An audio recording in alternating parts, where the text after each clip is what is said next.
जोहार सुंगी साथी। स्वागत है आप सभी का आपके अपने YouTube channel bound to education में। मैं आप सभी का स्वागत करता हूं आज की इस नए वीडियो में।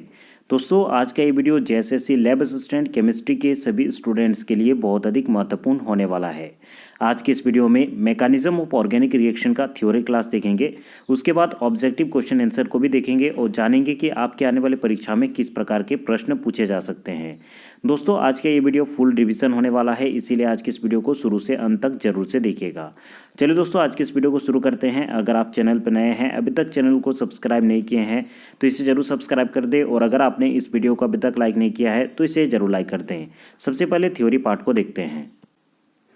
तो आज के इस वीडियो का पहला टॉपिक है बॉन्ड फिजन। सबसे पहले जानते हैं किसे कहा जाता है। A covalent bond is formed when two electrons are shared between two atoms.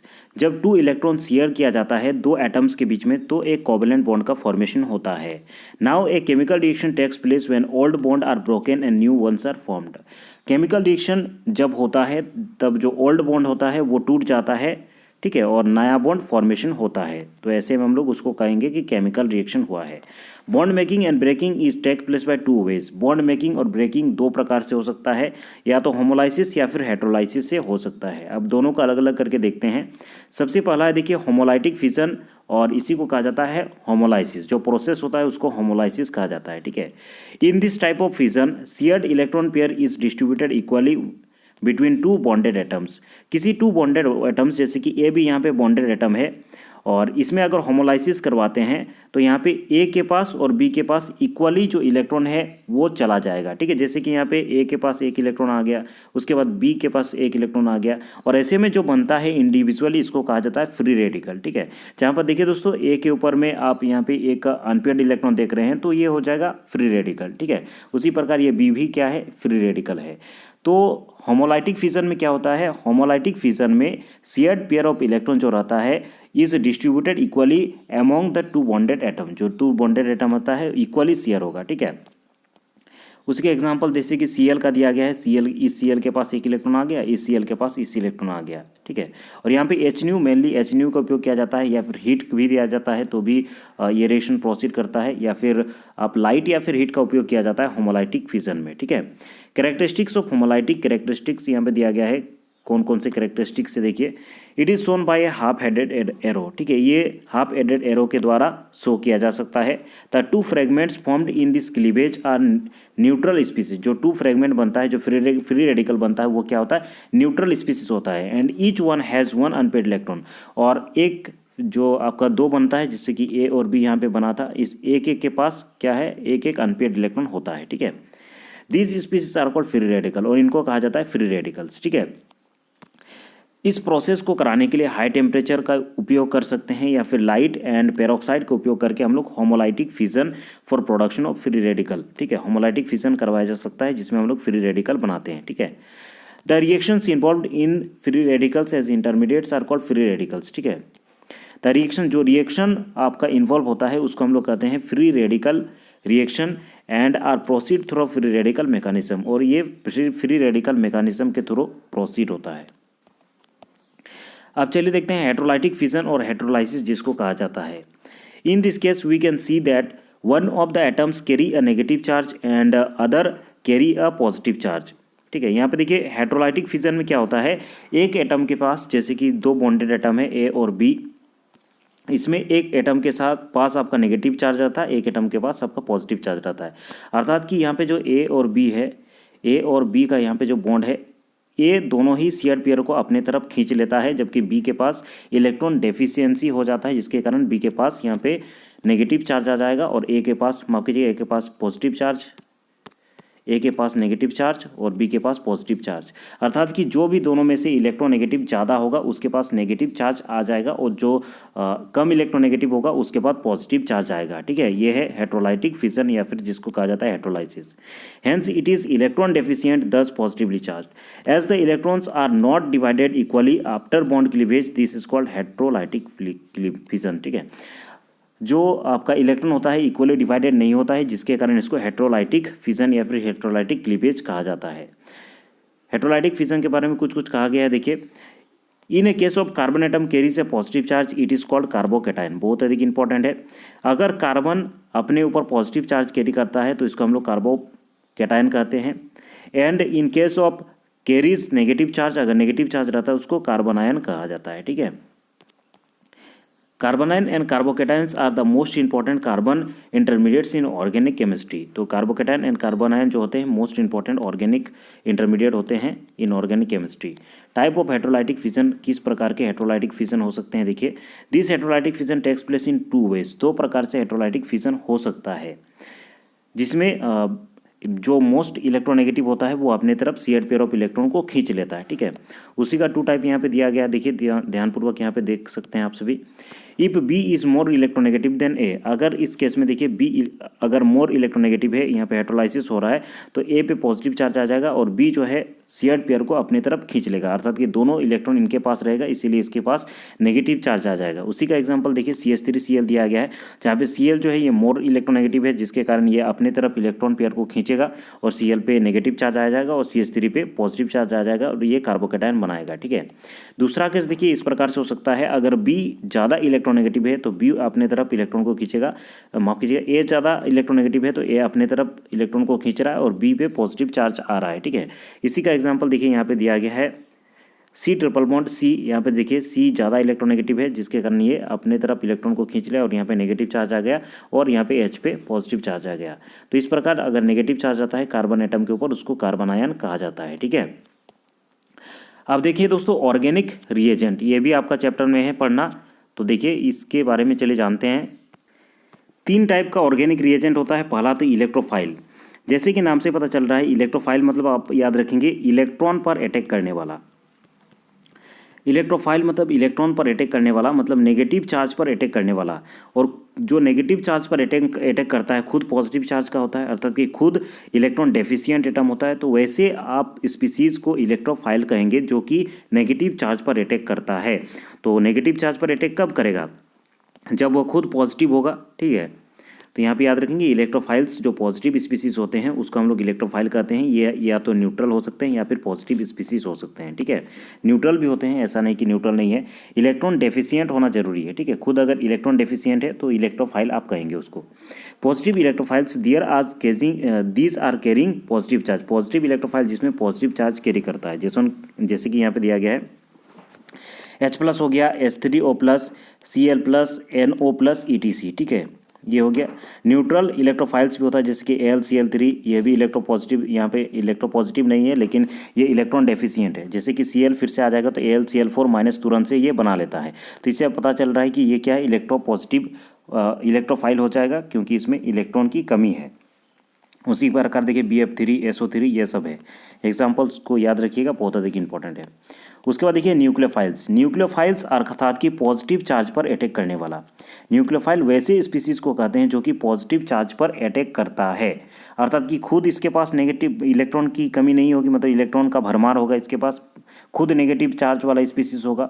तो न्यूक्लियोफाइल मैंने याद रखना है कि जिसके पास लॉट्स ऑफ इलेक्ट्रॉन होगा, मतलब उसके पास नेगेटिव चार्ज है, वो पॉजिटिव पर अटैक करेगा। ठीक है। नेगेटिव चार्ज हो चाहे ना हो, लेकिन आप याद रखेंगे इलेक्ट्रॉन एफिशिएंट जो भी स्पीसीज होते हैं उसको हम लोग न्यूक्लियोफाइल कहते हैं। यहाँ पे एग्जांपल दिया गया, जैसे कि नेगेटिव चार्ज वाला H-, OH-, Cl-, R, COO-, ETC, ये सभी क्या है, कार्बन आयन से। ठीक है। इन पे नेगेटिव चार्ज है और ये पॉजिटिव चार्ज पर अटैक कर सकते हैं। न्यूट्रल स्पीसीज पे रहते हैं, जैसे कि H2O, NH3, इनके पास ज़्यादा इलेक्ट्रॉन होता है, जिसके कारण ये इलेक्ट्रॉन डेफिशिएंट जो एटम या स्पीसीज होते हैं उस पर अटैक कर सकते हैं। तो इन एग्जाम्पल को याद रखिएगा। ठीक है। अब चलिए आगे बढ़ते हैं। अब देखिए दोस्तों, फ्री रेडिकल किसे कहा जाता है? These are neutral species and contains an unpaired और ऑड नंबर ऑफ इलेक्ट्रॉन। जो फ्री रेडिकल्स होते हैं वो कैसे हैं, न्यूट्रल स्पीसीज होते हैं और contains an odd number of electron. और चूंकि ये ऑड नंबर ऑफ इलेक्ट्रॉन होते हैं, ये इसीलिए नेचर इसका पैरामैग्नेटिक होता है। These are provided by homolysis cleavage. कैसे ये बनते हैं? Homolysis cleavage of covalent bond से ये बनते हैं। ठीक है। जैसे कि Cl डॉट, CH डॉट, ये सब क्या है, फ्री रेडिकल है। ठीक है। आगे कुछ फ्री रेडिकल के बारे में दिया गया है, देखिए these are neutral intermediates. Neutral intermediates होते हैं formed due to homolytic cleavage of a single bond. Some common bonds which cleave to give free radicals in organic chemistry are, जैसे कि CO बॉन्ड टूट करके फ्री रेडिकल्स दे सकते हैं, CCl bond टूट करके फ्री रेडिकल्स दे सकते हैं, उसी के बाद CBr, CI, CC, CH ये सब टूट करके फ्री रेडिकल्स दे सकते हैं। इसका जो यहाँ पे देखिए प्लानर और पिरामिडल दोनों का यहाँ पे दिया गया है। sp3 इसका होगा पिरामिडल का, sp2 इसका हाइब्रिडाइजेशन होता है, ठीक है। अब देखिए कार्बोकैटायंस किसे कहा जाता है। Carbocations are formed from heterolytic cleavage of a carbon heteroatom bond where the other atom is more electronegative. Carbocations कब बनता है, जब कोई ज़्यादा इलेक्ट्रॉन नेगेटिव वाला स्पीसीज अपने और इलेक्ट्रॉन पेयर को खींच लेगा तो जो कम इलेक्ट्रोनेगेटिव वाला एटम होगा उस पर पॉजिटिव चार्ज आ जाता है और उसी पॉजिटिव चार्ज वाले स्पीसीज को हम लोग कार्बोकैटायन कहते हैं। कार्बोकैटायन जैसे कि CO, CN, CX ये सब रहता है। X can be Cl, Br, I, X कोई भी हो सकता है bond. After the cleavage if the carbocation is to be formed the 2 electron of the bond must go to the other atom. जो अदर एटम होता है उसमें दोनों ही इलेक्ट्रॉन चला जाना चाहिए and this is favoured if that other atom is electronegative. जो अदर एटम होगा वो इलेक्ट्रोनेगेटिव होगा। Formation of carbocations can be assisted by using cations. चलिए आगे बढ़ते हैं और नेक्स्ट टॉपिक को देखते हैं, कार्बन आयन। तो कार्बन आयन जैसे कि आप सभी को पता है जो शेयर्ड पेयर ऑफ इलेक्ट्रॉन होता है, ज़्यादा इलेक्ट्रोनेगेटिव जो एटम होता है वो अपने तरफ खींच लेता है और उसके ऊपर नेगेटिव चार्ज आ जाता है, तो उसी को हम लोग कार्बन आयन कहते हैं। तो इसको एक्सप्लेन करने की आवश्यकता नहीं है। इसमें sp3 होता है, याद रखेंगे, ठीक है। आगे जब क्वेश्चंस करेंगे तो ये आपका ज़्यादा क्लियर हो जाएगा, ठीक है। तो चलिए अभी जो आपका टॉपिक और भी दिए गए हैं सिलेबस में उसके अनुसार पढ़ते हैं। 4 type of organic reaction, 4 type का ऑर्गेनिक रिएक्शन होता है, substitution reaction, elimination reaction, addition reaction और रीअरेंजमेंट रिएक्शन, ठीक है। मुख्य रूप से ये 3 आपका टॉपिक दिया गया है। SN1, SN2, E1, E2, addition reaction, ये तीनों ही आपका दिया गया है सिलेबस में, ठीक है। तो चलिए सबसे पहले देखते हैं substitution reaction. What is substitution reaction? In a substitution reaction, one atom or a group of atom is substituted by another atom or a group of atom। जैसे कि नाम से ही पता चल रहा है सब्स्टिट्यूशन रिएक्शन अर्थात कि कोई एक एटम या फिर कोई एक ग्रुप सब्स्टिट्यूट होगा किसी दूसरे एटम या फिर ग्रुप से, ठीक है। Example CCl bond in which the carbon atom has partially positive charge. इसमें आप सभी देख पा रहे होंगे CCl बॉन्ड में कार्बन में पार्शियली पॉजिटिव है, क्योंकि ये ज़्यादा नेगेटिव है तो इसमें पार्शियली नेगेटिव चार्ज आएगा, ठीक है। Which carbon atom has partially positive charge due to the presence of highly electronegative chlorine atom। In nucleophilic substitution reaction, the nucleophile must have a pair of electron। Nucleophile के पास must have a pair of electron, जैसे कि Cl के पास यहाँ पे electron vacant electron जो रहेगा अर्थात कि जो नॉन बॉन्डेड इलेक्ट्रॉन रहता है वो प्रेजेंस होना जरूरी है। And also should have high affinity, और एफिनिटी भी हाई होना चाहिए फॉर द इलेक्ट्रोपॉजिटिव स्पीसीज, अर्थात कि इलेक्ट्रोपॉजिटिव की ओर ज़्यादा एफिनिटी होना चाहिए कि इलेक्ट्रोपॉजिटिव पर वो अटैक कर सकता है as compare to the substituent which are originally present. जो पहले से उसमें प्रेजेंट है उससे ज़्यादा इलेक्ट्रॉन एफिनिटी इसका होना चाहिए, ठीक है। तो यहाँ पे देखिए ये हाइड्रोजन से ज़्यादा इलेक्ट्रॉन नेगेटिव है तो यहाँ पे आ करके इस पर अटैक करेगा और यहाँ पे आ जाएगा Cl और H जो है वो एलिमिनेट हो जाएगा, ठीक है। यहाँ से हट जाएगा, सब्स्टिट्यूट हो जाएगा, ठीक है। इसको कहेंगे न्यूक्लियोफिलिक सब्स्टिट्यूशन रिएक्शन। यहाँ पे देखिए Cl क्या है, न्यूक्लियोफाइल है। हम लोग सभी जानते हैं न्यूक्लियोफाइल क्या है, जो पॉजिटिव साइट होता है उस पर अटैक करता है या फिर जहाँ पे इलेक्ट्रॉन की कमी होता है वहाँ पे अटैक करता है। न्यूक्लियोफाइल के पास इलेक्ट्रॉन बहुत ज़्यादा रहता है, इलेक्ट्रॉन एफिशिएंट ये स्पीसीज रहते हैं, ये यहाँ पे अटैक करेगा, ठीक है।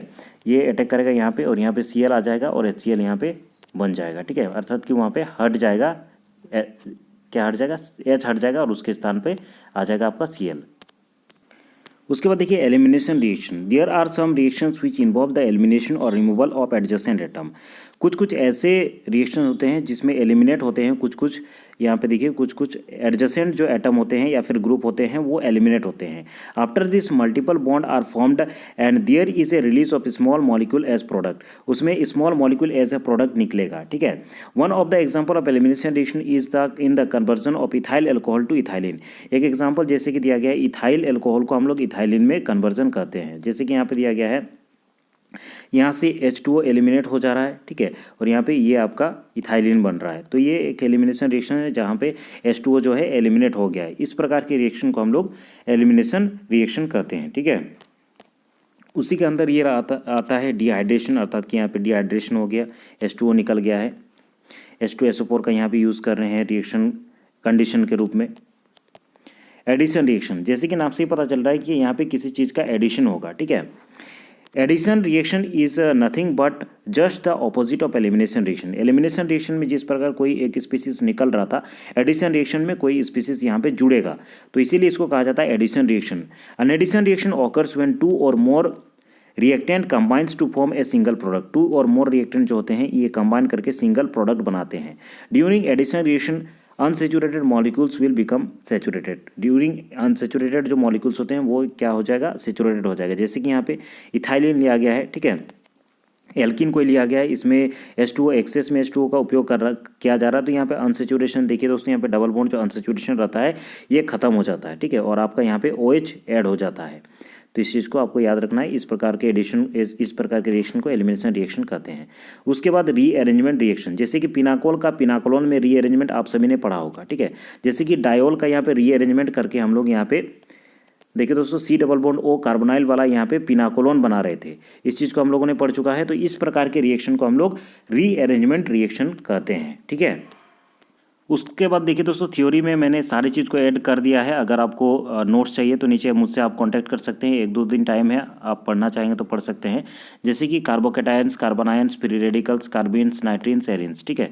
कार्बोकेटायंस, कार्बोनायंस, फ्री रेडिकल्स तो देख लिया हम लोगों ने। कार्बिन्स, नाइट्रीन्स, एरिन्स थोड़ा सा चर्चा कर लेते हैं, ठीक है। यहाँ पे डिटेल में दिया गया है कार्बोकेटायंस क्या होता है, उसका एंगल कितना डिग्री का होता है, सभी चीज़ों को यहाँ पे डिटेल में ऐड कर दिया है।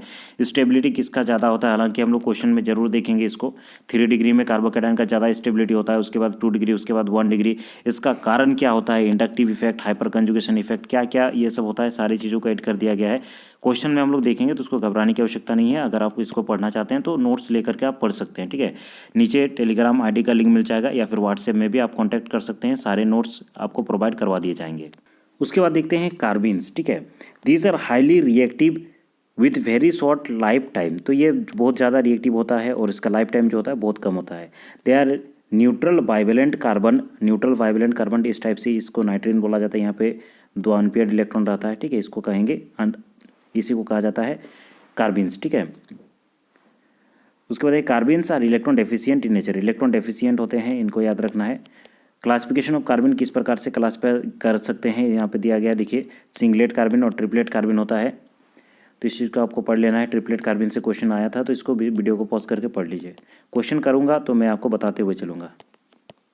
नाइट्रीन्स, ठीक है, सेम नाइट्रीन्स भी होगा, ये इस प्रकार से होता है। नाइट्रोजन का 5 वैलेंसी होता है, यहाँ पे देखिए, एक तो बॉन्ड बना लिया, 2 3 4 5, यहाँ पे 5 बचता है। यहाँ पे देखिए 2 पेयर रहता है इलेक्ट्रॉन का, तो इसे याद रखेंगे, इसको कहा जाता है नाइट्रीन्स, ठीक है। उसके बाद एलिफेटिक न्यूक्लियोफिलिक सब्स्टिट्यूशन, जो भी आपका SN1 SN2 दिया गया है, सारी चीज़ों को मैंने इसको ऐड कर दिया गया है। न्यूक्लियोफाइल किस प्रकार से अटैक करता है उन सभी को मैंने दे दिया है। यहाँ पे SN2 रिएक्शन कौन कौन सा है, SN1 रिएक्शन कौन कौन सा है।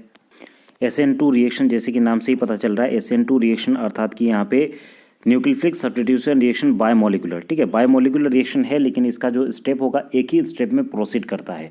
जैसे कि यहाँ पे देखिए दोस्तों, न्यूक्लियोफाइल है और यहाँ पे लिविंग ग्रुप है। लिविंग ग्रुप को यहाँ पे थोड़ा ज़्यादा इलेक्ट्रॉन नेगेटिव होना चाहिए, इसीलिए देखिए यहाँ पे कार्बन एटम पर ये अटैक करेगा और इस प्रकार से एक इंटरमीडिएट बनेगा, ठीक है। इस प्रकार का इंटरमीडिएट बनेगा और यहाँ से आपका लिविंग ग्रुप हट जाएगा और यहाँ पे न्यूक्लियोफाइल आकर के ऐड हो जाएगा, ठीक है। तो ये आपका प्रोडक्ट बनेगा। तो इसी को कहा जाता है SN2 या फिर nucleophilic substitution reaction biomolecular reaction, ठीक है। जबकि SN1 जो रिएक्शन होता है वो आपका 2 स्टेप में होता है, एक स्लोएस्ट स्टेप होता है और एक फास्ट स्टेप होता है। देखिए यहाँ पे दिया गया है, जैसे कि ये लिविंग ग्रुप है, यहाँ पे स्लोएस्ट स्टेप होगा और यहाँ पे जो लिविंग ग्रुप है वो हट जाएगा और न्यूक्लियोफिल आकर के यहाँ पे पॉजिटिव चार्ज पर अटैक करेगा। यहाँ पे जो कार्बन पे पॉजिटिव चार्ज है इस पर अटैक करेगा। यहाँ पे 2 प्रकार से हो सकता है, या तो इस पर ये प्रोडक्ट बन सकता है या फिर ये प्रोडक्ट आपका बन सकता है, ठीक है। ये 2 प्रोडक्ट इसलिए बनता है क्योंकि यहाँ पे देखिए बैक साइड से भी अटैक कर सकता है या फिर फ्रंट साइड से भी अटैक कर सकता है, ठीक है। तो सिंपल सा आपको याद रखना है कि SN1 रिएक्शन जो होता है इसमें 2 स्टेप होता है। पहला स्टेप को स्लोएस्ट स्टेप कहा जाता है और उसी स्टेप को हम लोग रेट डिटरमाइनिंग स्टेप कहते हैं। जबकि जो सेकेंड स्टेप होता है वो फास्ट स्टेप होता है और उसी में उसके बाद प्रोडक्ट बनता है। और यहाँ पे जो ये बनता है इसको इंटरमीडिएट या फिर ट्रांजिशन स्टेट कहते हैं, ठीक है। आगे और भी बहुत सारे एग्जांपल दिया गया है SN2 रिएक्शन का और SN1 रिएक्शन का। उसके बाद दोनों का यहाँ पे दिया गया है कि सब्स्टिट्यूशन रिएक्शन, एलिमिनेशन रिएक्शन क्या है। तो वीडियो को पॉज करके आप सभी इस चीज़ को पढ़ सकते हैं, ठीक है। चलिए दोस्तों, जो भी बेसिक चीज़ें थे मैंने आपको समझा दिए हैं, और आगे आपको डीपली पढ़ना है तो नोट्स ले लीजिएगा, पढ़ लीजिएगा, ठीक है। या फिर मेरे ख्याल से आप सभी ने पढ़ लिया होगा, क्योंकि आप तो एग्ज़ाम के लिए ज़्यादा समय नहीं बचा हुआ है। चलिए अभी क्वेश्चन को प्रैक्टिस करते हैं और जानते हैं किस प्रकार के क्वेश्चन इस चैप्टर से पूछे जाएंगे। चलिए दोस्तों, पहले क्वेश्चन को देखते हैं। पहला क्वेश्चन है, देखिए कि इसमें कहा गया है which of the following statement is और आर करेक्ट। कौन सा स्टेटमेंट करेक्ट है ये आपको चूज करना है। पहला स्टेटमेंट दिया गया है, इन हेट्रोलाइटिक क्लीवेज में the bond breaks in such fashion that shared pair of electrons remains with one of the fragment. उसमें सेकंड जो स्टेटमेंट दिया गया है, in homolytic cleavage one of the electrons of the shared pair is covalent bond goes with each of the bonded atoms. उसके बाद देखिए last statement दिया गया है, the single electron movement is shown by half headed curve arrow. चलिए अगर आप इसका स्वयं से आंसर देना चाहते हैं तो कॉपी और पेन निकालिए और हर एक क्वेश्चन का आंसर स्वयं से देने का प्रयास कीजिए, उसके बाद वीडियो को कंटिन्यू कीजिए। देखिए इसमें पूछा गया था कि कौन सा स्टेटमेंट आपका करेक्ट है, तो चलिए एक एक स्टेटमेंट को देखते हैं। पहला स्टेटमेंट जैसे कि यहाँ आप सभी देख पा रहे होंगे, इन हेट्रोलाइटिक क्लीवेज में इसमें कहा गया है the bond breaks in such a fashion, जो बॉन्ड होता है वो इस प्रकार से टूटता है that shared pair of electron remains with one of the fragment. अर्थात कि यहाँ पे दो स्पीसीज है और इसमें जो बॉन्ड है वो इस प्रकार से टूटता है कि इसमें जो इलेक्ट्रॉन होता है किसी एक स्पीसीज के पास रहता है। जैसे कि ए के पास दोनों ही इलेक्ट्रॉन आ गया है, बी के पास कोई भी इलेक्ट्रॉन नहीं है, तो ये स्पीसीज बनता है। तो ये क्या करेक्ट है? तो ऑब्वियस सी बात है, हेट्रोलाइटिक क्लीवेज में ऐसा ही होता है, एक पे नेगेटिव चार्ज आता है, एक पे पॉजिटिव चार्ज आता है। तो ये तो स्टेटमेंट सही है, तो पहला स्टेटमेंट आपका करेक्ट हो जाएगा। दूसरा स्टेटमेंट देखते हैं, the homolytic cleavage one of the electrons of the shared pair in A covalent bond goes with each of the bonded atoms. इसमें कहा गया है कोई एक बॉन्ड है, मान लेते हैं इसको क्लीवेज किया जा रहा है, तोड़ा जा रहा है, तो यहाँ पे एक एक दोनों के पास चला जाएगा। अर्थात कि एक के पास एक ठो इलेक्ट्रॉन आएगा, बी के पास एक ठो इलेक्ट्रॉन आएगा, ठीक है। तो ये क्या करेक्ट है? तो ऑब्वियस बात है ये करेक्ट है। फ्री रेडिकल बनता है होमोलाइटिक क्लीवेज में। यहाँ पे ए जो है ये फ्री रेडिकल है, बी जो है ये फ्री रेडिकल है। तो ये जो स्टेटमेंट है ये तो बिल्कुल सही है, तो आपका दोनों ही करेक्ट स्टेटमेंट है, ए और बी। अब तीसरा स्टेटमेंट देखते हैं, the single electron movement is shown by half headed arrow. जो सिंगल मूवमेंट होता है, मान लेते हैं ये जो सिंगल मूवमेंट ऑफ इलेक्ट्रॉन एक हाफ हेडेड एरो के द्वारा दर्शाया जाता है। तो क्या ये सही है? तो ऑब्वियस बात है ये तो सही है। तो ये यहाँ तो तीनों ही स्टेटमेंट हम लोग का करेक्ट हो रहा है, 1, 2 और 3 तीनों ही स्टेटमेंट करेक्ट हो रहा है। तो आपका जो करेक्ट आंसर हो जाएगा ये हो जाएगा option D, all of the above statement is correct. Option D आपका करेक्ट आंसर हो जाएगा, ठीक है। अब चलिए नेक्स्ट क्वेश्चन को देखते हैं। Question number 2, heterolysis of CH3 CH2 CH3 result in the formation of. इसको तोड़ा जाता है, हेट्रोलाइसिस किया जाता है, ठीक है। होमोलाइसिस नहीं किया जाता है, हेट्रोलाइसिस किया जाता है, तो इसको याद रखेंगे। तो आपका जो रिजल्ट बनेगा वो क्या बनेगा? तो हेट्रोलाइसिस में क्या होता है, एक के पास पॉजिटिव चार्ज आएगा, एक के पास नेगेटिव चार्ज आएगा। लेकिन किसके पास पॉजिटिव आएगा और किसके पास नेगेटिव आएगा, ये चीज़ आपको बताना है। चलिए ऑप्शंस को देखिए, CH3 के पास पॉजिटिव चार्ज आएगा, C2H5 के पास नेगेटिव चार्ज आएगा, या फिर CH3 डॉट C2H5 डॉट बनेगा, CH3 माइनस C2H5 प्लस बनेगा, या फिर ये अब बनेगा। चलिए इसका क्वेश्चन नंबर जो 2 है इसका करेक्ट आंसर अपने कॉपी में नोट करेंगे। अगर ज़्यादा समय लग रहा है तो आप वीडियो को पॉज कीजिए, उसके बाद आंसर दीजिए, उसके बाद आप वीडियो को कंटिन्यू करें। इससे आपका मॉक टेस्ट भी हो जाएगा और एक प्रकार से आपका प्रैक्टिस भी हो जाएगा, ठीक है। ये सारे क्वेश्चन को मैंने पहले करा चुका है, अभी रिवीजन करवा रहा हूँ, ठीक है। तो अभी तो आपको आना ही चाहिए ये सभी। देखिए यहाँ पे हमारा जो स्पीसीज दिया गया है वो क्या है, CH3 दिया गया है, CH2 दिया गया है, CH3 प्रोपेन दिया गया है। इसमें आपका हेट्रोलाइसिस करना है, अर्थात कि बॉन्ड को तोड़ना है। तो यहाँ पे बॉन्ड तोड़ेगा या फिर यहाँ पे, तो दोनों ही केस में बराबर बात है, यहाँ पे बॉन्ड टूटेगा या फिर यहाँ पे बॉन्ड टूटेगा। अर्थात कि यहाँ पे एक बॉन्ड टूटेगा, CH3 बनेगा, एक बनेगा CH2 CH3। आपको क्या करना है, यहाँ पे हेट्रोलाइसिस करना है, अर्थात कि किसी एक के पास नेगेटिव चार्ज आएगा, किसी एक के पास पॉजिटिव चार्ज आएगा। अब बात आता है कि किसको नेगेटिव चार्ज देंगे आप और किसको पॉजिटिव चार्ज देंगे, ये सबसे बड़ी समस्या है, ठीक है। इसमें नेगेटिव चार्ज देंगे या फिर इसको पॉजिटिव चार्ज देंगे, या फिर इसको पॉजिटिव चार्ज देंगे या फिर इसको नेगेटिव चार्ज देंगे, ये सबसे बड़ी बात है। तो आपका जो कन्फ्यूज़न है वो मैं आपको दूर कर देता हूँ। क्वेश्चन नंबर 2 का करेक्ट आंसर हो जाएगा ऑप्शन सी। ठीक है, ऑप्शन सी आपका करेक्ट आंसर हो जाएगा। आपका CH3 के पास नेगेटिव चार्ज आएगा, C2H5 के पास पॉजिटिव चार्ज आएगा। आपका सवाल आएगा कि सर ऐसा क्यों हुआ, C2H5 के ऊपर आप नेगेटिव चार्ज क्यों नहीं दिए, इसके ऊपर भी तो नेगेटिव चार्ज हम लोग दे सकते हैं, क्योंकि तो बॉन्ड टूटेगा मतलब कोई भी तो अपने तरफ खींच सकता है। तो ऐसा क्यों होगा कि CH3 ही अपने तरफ इलेक्ट्रॉन को खींचेगा, C2H5 क्यों नहीं खींचेगा, जबकि ये तो बड़ा है, अर्थात कि इसका ताकत ज़्यादा होना चाहिए, इसको खींचना चाहिए, लेकिन ऐसा क्यों नहीं होता है। ठीक है, तो इसको समझने के लिए देखिए दोस्तों, यहाँ पे CH3 है, CH3 के ऊपर माइनस चार्ज है, और यहाँ पे C2H5 अर्थात कि इसको लिख सकते हैं CH2CH3 ऐसा लिख सकते हैं, इस पर हम लोग पॉजिटिव चार्ज डाले हैं। देखिए ऐसा इसलिए हुआ क्योंकि यहाँ पे देखिए CH3 जो है इलेक्ट्रॉन डोनेटिंग ग्रुप है, अर्थात इसका टेंडेंसी होता है प्लस आई इफेक्ट शो करने का। CH3 का क्या टेंडेंसी होता है, प्लस आई इफेक्ट शो करने का, अर्थात कि ये इलेक्ट्रॉन देना चाहता है। ठीक है, तो ये इलेक्ट्रॉन देना चाहेगा, इसको इधर इलेक्ट्रॉन देगा, तो CH2 के पास जो पॉजिटिव चार्ज है इसको न्यूट्रलाइज करने का कोशिश करेगा। इसमें पॉजिटिव चार्ज है, अनस्टेबल है, तो इसको न्यूट्रलाइज करने का कोशिश करेगा, इसीलिए ये आराम से स्टेबल रह सकता है। जबकि अगर दोस्तों यहाँ पे C2H5 अर्थात कि इसके ऊपर नेगेटिव चार्ज रहता, CH2CH3, अगर इसके ऊपर हम लोग नेगेटिव चार्ज रख देते तो ऑलरेडी इसमें नेगेटिव चार्ज है, ये फिर से और नेगेटिव चार्ज देगा, मतलब ये ऑलरेडी अनस्टेबल है, इसको फिर से और अनस्टेबल किया जा रहा है, तो ये जो है ज़्यादा अनस्टेबल हो जाएगा, जिसके कारण इसके ऊपर हम लोग नेगेटिव चार्ज नहीं रखते हैं। ठीक है, यही कारण है कि CH3 के ऊपर हम लोग नेगेटिव चार्ज रख रहे हैं और C2H5 के ऊपर हम लोग पॉजिटिव चार्ज रख रहे हैं। तो ऑप्शन सी इस क्वेश्चन का करेक्ट आंसर हो जाएगा। मैंने रीज़न को भी आपको अच्छे से समझा दिया है। अब चलिए क्वेश्चन नंबर 3 को देखते हैं। Covalent bond can undergo fission in 2 different ways. Covalent bond जो होता है 2 प्रकार से टूट सकता है।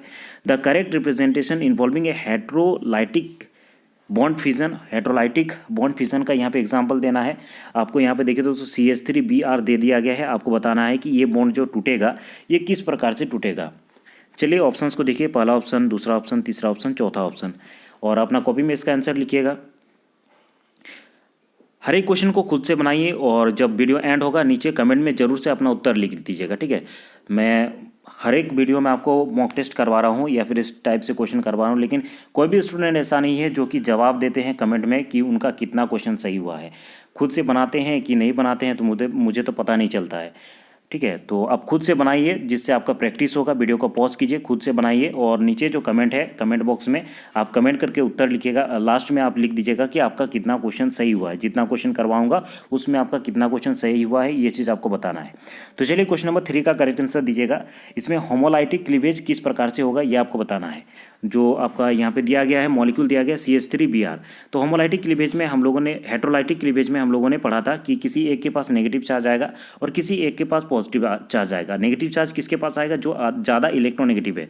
तो CH3 और Br में आपको कौन सा ज़्यादा इलेक्ट्रोनेगेटिव लग रहा है, तो Br ज़्यादा इलेक्ट्रोनेगेटिव है तो इसके पास नेगेटिव चार्ज आएगा। ठीक है, तो यहाँ पे जो नेगेटिव चार्ज है वो दोनों जो इलेक्ट्रॉन पेयर है, जो इलेक्ट्रॉन पेयर है इसको Br अपने तरफ खींचेगा और Br पे नेगेटिव चार्ज आएगा और CH3 पे पॉजिटिव चार्ज आएगा। तो ऐसा कौन सा ऑप्शन दिख रहा है आपको, तो ये बी ऑप्शन दिख रहा है। ठीक है, ऑप्शन बी इस क्वेश्चन का करेक्ट आंसर हो जाएगा। ठीक है, मेरे ख्याल से आप सभी ने इसका करेक्ट आंसर दिया होगा। अब चलिए नेक्स्ट क्वेश्चन को देखते हैं। Question number 4, the stability of the free radical. Stability order बहुत ज़्यादा इंपॉर्टेंट है। कौन सा ज़्यादा स्टेबल है ये आपको बताना है। Allyl, benzyl 3 degree, 2 degree, 1 degree and CH3 में कौन सा स्टेबल है। फ्री रेडिकल और कार्बोकेटायन, फ्री रेडिकल और कार्बोकेटायन दोनों का केस एक ही है होता है। अगर आप एक का स्टेबिलिटी ऑर्डर याद रखते हैं तो दूसरे का स्टेबिलिटी ऑर्डर भी जान जाएंगे। जबकि आपका जो एनायन होता है, माफ कीजिए, जो आपका कार्बोनायन होते हैं, ठीक है, कार्बोनायन का जो स्टेबिलिटी ऑर्डर है वो थोड़ा डिफरेंट होता है। ठीक है, इसका ऑपोजिट मान सकते हैं, कुछ एक्सेप्शन छोड़ करके आप केटायन का सीधा सीधी ऑपोजिट मान सकते हैं। ठीक है, तो चलिए आपसे भी इसका करेक्ट आंसर देंगे कि फ्री रेडिकल का जो स्टेबिलिटी ऑर्डर है वो क्या होगा। एल्लाइल, बेंजाइल 3 डिग्री, 2 डिग्री किसका होगा। पहले बेंजाइल का ज़्यादा होगा, एल्लाइल 3 डिग्री, 2 डिग्री इस टाइप से चलेगा। एल्लाइल का ज़्यादा होगा 3 डिग्री बेंजाइल, उसके बाद 2 डिग्री 1 डिग्री CH3 इस टाइप से चलेगा, या फिर इस टाइप से चलेगा, या फिर इस टाइप से आपका होगा। डिक्रीजिंग ऑर्डर में आपको अरेंज करना है। तो चलिए इस क्वेश्चन का करेक्ट आंसर देंगे।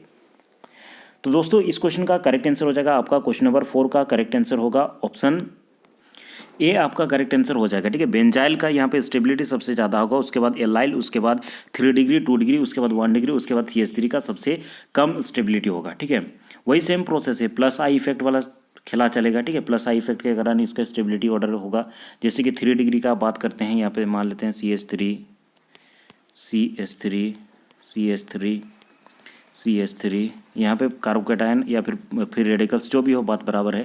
तो यहाँ पे देखिए प्लस चार्ज है तो यहाँ पे स्टेबलाइज करने का तीनों कोशिश करेगा, इसीलिए 3 डिग्री ज़्यादा स्टेबल होगा, उसके बाद 2 डिग्री, उसके बाद 1 डिग्री, ठीक है।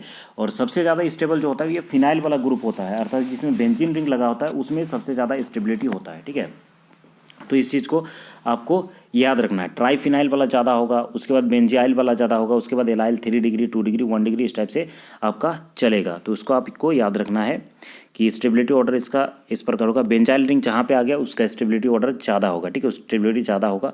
उसके बाद एलाइल का होता है, उसके बाद आपका 3 डिग्री, 2 डिग्री, 1 डिग्री और CH3। अब चलिए आगे बढ़ते हैं और नेक्स्ट क्वेश्चन को देखते हैं। देखिए दोस्तों, नेक्स्ट क्वेश्चन है question number 5। The stability of A carbonium ion depends upon. Carbonium ion का स्टेबिलिटी किस में डिपेंड करता है? The bond angle of the attached group, the substrate with which it reacts, the inductive effect and hyper conjugative effect of the attached group, या फिर none of the above.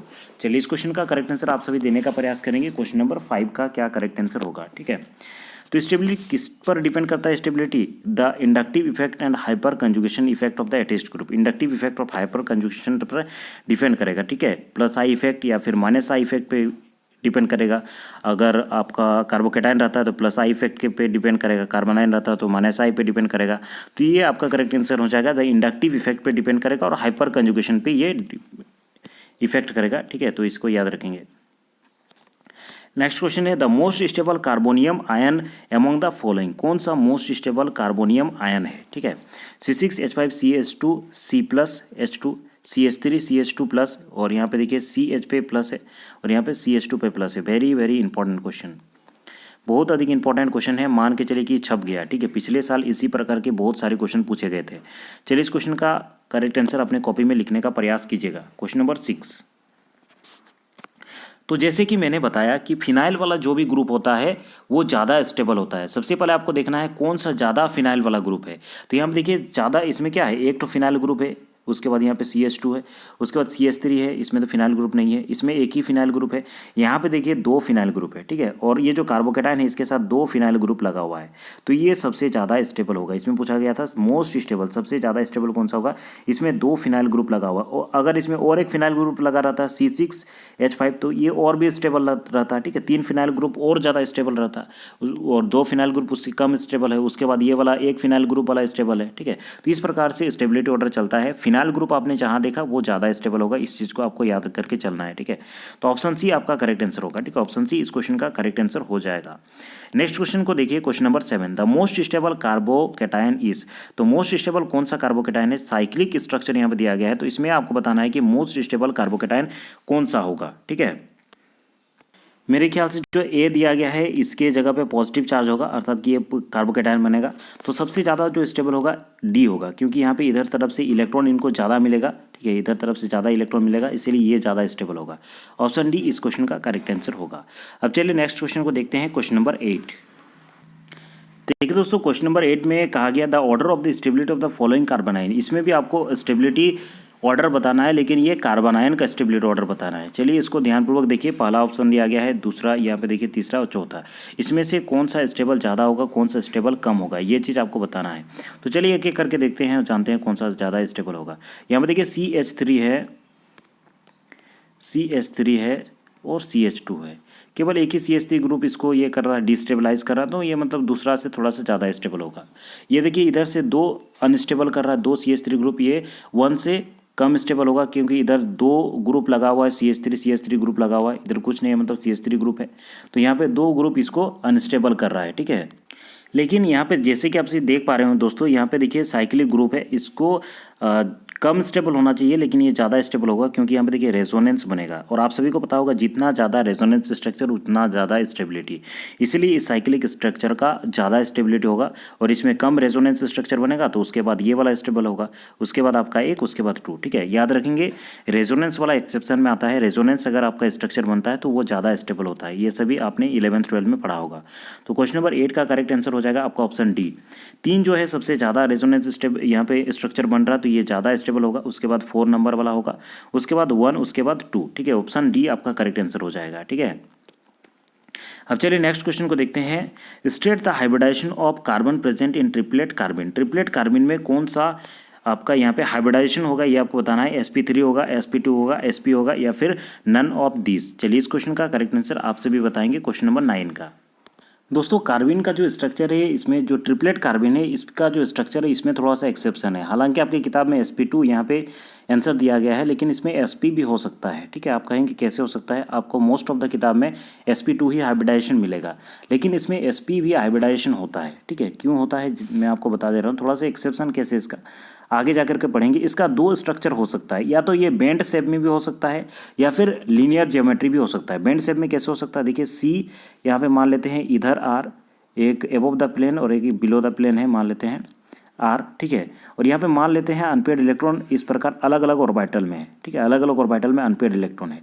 तो ऐसे case में इसका जो हाइब्रिडाइजेशन होगा, ऐसे केस में इसका हाइब्रिडाइजेशन sp2 होगा। ठीक है, और इसका जो शेप होगा ये बेंड शेप होगा, बेंड शेप होगा। लेकिन दोस्तों इसका और एक केस बनता है, जैसे कि अगर ये लीनियर होता है, ये इस टाइप से होता है। ठीक है, और एक ही ऑर्बिटल में ये दोनों ही प्रेजेंट है, तो ऐसे केस में दोस्तों इसका sp हाइब्रिडाइजेशन होगा। ठीक है, लेकिन most of the cases sp2 hybridisation ही आपको बुक में देखने को मिलेगा। थोड़ा सा इसका एक्सेप्शन केस है। ठीक है, तो इसको आप थोड़ा सा देख लीजिएगा, आप नेट में भी सर्च करेंगे तो sp2 ही हाइब्रिडाइजेशन शो करेगा। नेक्स्ट क्वेश्चन है, देखिए दोस्तों question number 10, which of the following is an electrophile. कौन सा इलेक्ट्रोफाइल है ये आपको बताना है। CCl2, CO2, H2O या फिर NH3, कौन सा इलेक्ट्रोफाइल है ये आपको बताना है। इलेक्ट्रोफाइल जैसे कि आप सभी को पता होगा, इलेक्ट्रॉन पे अटैक करने वाला, अर्थात कि नेगेटिव चार्ज पे अटैक करने वाला, अर्थात कि खुद पॉजिटिव चार्ज वाला होगा या फिर पॉजिटिव चार्ज नहीं भी होगा तो खुद इलेक्ट्रॉन डेफिशिएंट होगा, अर्थात कि इसके पास इलेक्ट्रॉन की कमी होगा। तो चलिए ध्यानपूर्वक देखिए और बताइए कि कौन सा करेक्ट आंसर होगा, कौन सा इलेक्ट्रोफाइल है। क्वेश्चन नंबर 10 का करेक्ट आंसर आप सभी देंगे। तो चलिए एक एक ऑप्शंस को देखते हैं और देखते हैं कि कौन सा इलेक्ट्रोफाइल है, अर्थात कि जिसके पास इलेक्ट्रॉन की कमी होगा वही इलेक्ट्रोफाइल होगा। यही चीज़ हम लोग जानते हैं। तो हम देखिए ये कार्बन दिया गया है C, यहाँ पे देखिए 2 अनपेयर्ड इलेक्ट्रॉन है और इधर Cl और Cl एक एक बॉन्ड से बना हुआ है। अब चलिए गिनते हैं कितना यहाँ पे इलेक्ट्रॉन है। यहाँ पे देखिए 2 इलेक्ट्रॉन है, यहाँ पे 2 2 4, यहाँ पे टोटल 6 ही इलेक्ट्रॉन है। लेकिन होना कितना चाहिए था, ऑक्टेट कंप्लीट होने के लिए 8 इलेक्ट्रॉन होना चाहिए था, लेकिन दोस्तों यहाँ पे 6 ही इलेक्ट्रॉन है, अर्थात कि इसको इलेक्ट्रॉन की कमी है, अर्थात कि ये इलेक्ट्रोफाइल हो जाएगा। तो आपका करेक्ट आंसर हो जाएगा ऑप्शन ए CCl2। अन्य एग्जाम्पल को भी देख लेते हैं अगर आपके मन में डाउट है। तो देखिए दोस्तों यहाँ पे अगर CO2 है तो CO2 का स्ट्रक्चर इस प्रकार से होता है, डबल बॉन्ड इधर डबल बॉन्ड इधर बनता है। ठीक है, यहाँ तक भी C के पास देखिए 4 इलेक्ट्रॉन इसके पास था, इससे 2 बॉन्ड बना करके 4 4 8 इलेक्ट्रॉन हो गया। ठीक है, तो इसका तो ऑक्टेट कंप्लीट हो गया, तो ये डेफिशिएंट कैसे होगा। उसके बाद देखते हैं H2O। तो H2O का आपका किस प्रकार होता है, H2O इस टाइप से होता है, इस टाइप से होता है, इस टाइप से होता है, माफ कीजिएगा, O इधर H और इधर H। ठीक है, ये इस टाइप से स्ट्रक्चर होता है। इसका एक्चुअली बेंड शेप होता है, लेकिन इसको आप ऐसे समझिए अभी समझने के लिए। देखिए इस टाइप से होता है। तो यहाँ पर देखिए 1 2 3 4 5 6 7 8, तो इसका भी 8 ऑक्टेट कंप्लीट है, तो ये भी क्या हो जाएगा, ये भी इलेक्ट्रॉन डेफिशिएंट नहीं होगा। उसी प्रकार NH3 का भी ऑक्टेट कंप्लीट होता है, इसीलिए ये भी इलेक्ट्रॉन डेफिशिएंट नहीं होता। ठीक है, तो देखिए 5 होता है इसका और 3 के साथ तो बॉन्ड बना लिया है, तो 8 तो हो गया। तो इसका करेक्ट आंसर हो जाएगा ऑप्शन ए। इलेक्ट्रोफाइल कौन सा है, ये CCl2 हो जाएगा, क्योंकि ये इलेक्ट्रॉन डेफिशिएंट है, इलेक्ट्रॉन का कमी है, इसीलिए ये इलेक्ट्रोफाइल हो जाएगा। ठीक है, उसके बाद देखिए फिर से यहाँ पे पूछा गया है न्यूक्लियोफाइल कौन सा होगा। न्यूक्लियोफाइल जैसे कि आप सभी को पता होगा, पॉजिटिव चार्ज पर अटैक करने वाला, अर्थात कि खुद नेगेटिव चार्ज वाला होगा, अर्थात कि इसके पास खुद ज़्यादा इलेक्ट्रॉन होगा, जितना ऑक्टेट में होना चाहिए उससे ज़्यादा इलेक्ट्रॉन इसके पास होगा, तब ना न्यूक्लियोफाइल है। तो चलिए एक एक यहाँ पे एग्जांपल को देखिए और बताइए कि इसका करेक्ट आंसर क्या होगा, कौन सा न्यूक्लियोफाइल आपका है ये आपको बताना है। तो इसका करेक्ट आंसर आपका हो जाएगा ऑप्शन ए BF3 जो है ये न्यूक्लियोफाइल हो जाएगा। ठीक है, BF3 आपका करेक्ट आंसर हो जाएगा, BF3। ठीक है, BF3 आप बनाएंगे तो यहाँ पे देखिए दोस्तों इलेक्ट्रोफाइल आपका, माफ कीजिएगा, इसमें पूछा गया था not a nucleophile, not a nucleophile, कौन सा न्यूक्लियोफाइल नहीं है ये पूछा गया था। ठीक है, तो इसमें देखिए माइनस चार्ज है, माइनस चार्ज है इसमें, मतलब ये तो न्यूक्लियोफाइल होगा ही। NH3 में भी ये न्यूक्लियोफाइल NH3 है, तो ये भी न्यूक्लियोफाइल होगा। लेकिन दोस्तों यहाँ पे देखो BF3, B यहाँ पे 3 बॉन्ड बना रहा है, F F F, और B का बोरॉन का वैलेंसी कितना होता है, 2 3, ये 3 वैलेंसी होता है इसका, अर्थात कि 3 ही बॉन्ड बना सकता है। तो इसका 3 3 यहाँ पे 6 हो गया, मतलब 6 इलेक्ट्रॉन है, तो इलेक्ट्रॉन डेफिशिएंट है, अर्थात कि इसको इलेक्ट्रोफाइल होना चाहिए, न्यूक्लियोफाइल नहीं होगा। तो आपका करेक्ट आंसर हो जाएगा ऑप्शन ए। ठीक है, ऑप्शन ए आपका ये करेक्ट आंसर हो जाएगा। BF3 जो है ये न्यूक्लियोफाइल नहीं है, it is not a nucleophile. Option A आपका करेक्ट आंसर हो जाएगा, this is not a nucleophile, इसको आप याद रखेंगे। नेक्स्ट क्वेश्चन है, देखिए दोस्तों question number 12, among the following the strongest nucleophile is, कौन सा स्ट्रॉन्गेस्ट न्यूक्लियोफाइल है ये आपको बताना है। न्यूक्लियोफाइल मतलब पॉजिटिव चार्ज पर अटैक करने वाला, और स्ट्रॉन्गेस्ट कौन सा होगा जिसमें ज़्यादा नेगेटिव चार्ज होगा, ज़्यादा इलेक्ट्रॉन होगा, वही आपका यहाँ पे न्यूक्लियोफाइल हो जाएगा। C2H5SH है, CH3COO- है, CH3NH2 है, उसके बाद NCCNH2 है। चलिए कौन सा स्ट्रॉन्गेस्ट न्यूक्लियोफाइल है ये आपको बताना है। तो एक एक ऑप्शंस को देखिए और बताइए कि इसका करेक्ट आंसर क्या होगा क्वेश्चन नंबर 12 का। इसका करेक्ट आंसर हो जाएगा ऑप्शन ए। लेकिन क्यों ऑप्शन ए होगा, सबसे पहले उसको देखते हैं। जो आपका रॉन्ग आंसर यहाँ पे दिया गया, रॉन्ग ऑप्शन दिए गए उसको देखते हैं।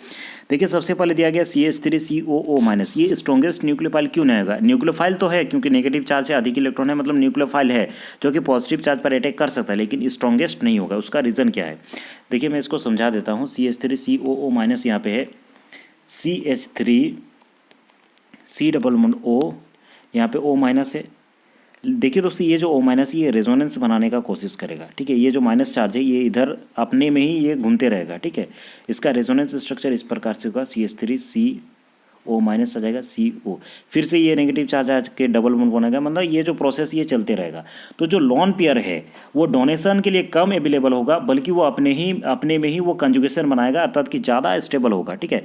ये ज़्यादा स्टेबल है मतलब कम अवेलेबल फॉर आपका अटैक करने के लिए कम अवेलेबल है। तो अटैक करने के लिए कम अवेलेबल है मतलब वो स्ट्रॉन्ग न्यूक्लियोफाइल नहीं है, ये वीक न्यूक्लियोफाइल है, ठीक है। उसी प्रकार दूसरा एग्जांपल को देखते हैं, CH3NH2। सेम केस होगा CH3NH2 में भी। देखिए